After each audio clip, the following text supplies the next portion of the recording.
Headline news बिंदास बेधड़क વડોદરા શહેરની કપોરાઈ પોલીસ સ્ટેશનની ટીમ હાઈવે પર પેટ્રોલિંગમાં હતી। તે દરમિયાન એક વૃદ્ધ મહિલાને નિશાન બનાવી રિક્ષામાં ચોરી કરનાર આરોપીને ઝડપી લીધા હતા।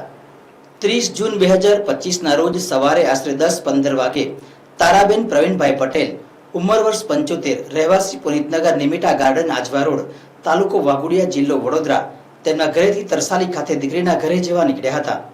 નેશનલ હાઈવે નંબર 48 આજવા ચોકડીથી તેઓ એક સીએનજી રિક્ષામાં બેઠા હતા। રિક્ષામાં સવાર ચારેય સમયે તેમની નજર ચૂકવી તેમના જમણા હાથમાંથી આશરે 2 તોલા વજનની સોનાની બંગડી જેની કિંમત ₹1 લાખ થાય છે કાપીને ચોરી કરી તેમને એલએનટી કંપની પાસે ઉતારી રિક્ષા લઈને ભાગી ગયા હતા। ફરિયાદીએ બીજી રિક્ષા રોકી આરોપીને રિક્ષાનો પીછો કર્યો હતો। આ દરમિયાન હાઈવે પેટ્રોલિંગની પોલીસ વાન પસાર થતી હતી।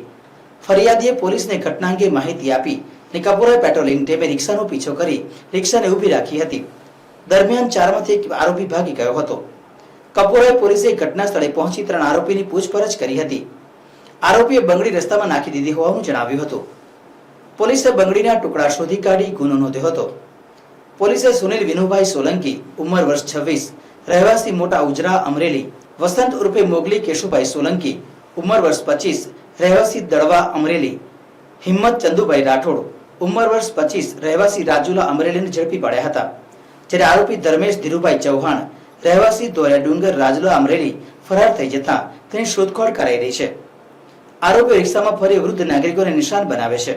બાદમાં તેમને રિક્ષામાં બેસાડી ગીચતા ઊભી કરી સોનાના દાગીના ચોરી કરે છે અને તેમને રસ્તામાં ઉતારી ભાગી જાય છે તેમ પોલીસે જણાવ્યું હતું। પોલીસે તેમની પાસેથી 2 તોલાની સોનાની બંગડી રિક્ષા સહિત 2.60 લાખનો મુદ્દામાલ જપ્ત કર્યો હતો। આ વૃદ્ધ મહિલાને લૂંટાયેલ સોનાની બંગડી સહિતનો મુદ્દામાલ પોલીસે ગણતરીના કલાકમાં રિકવર કરી 3 આરોપીને ઝડપી પાડી વધુ તપાસ હાથ ધરી છે।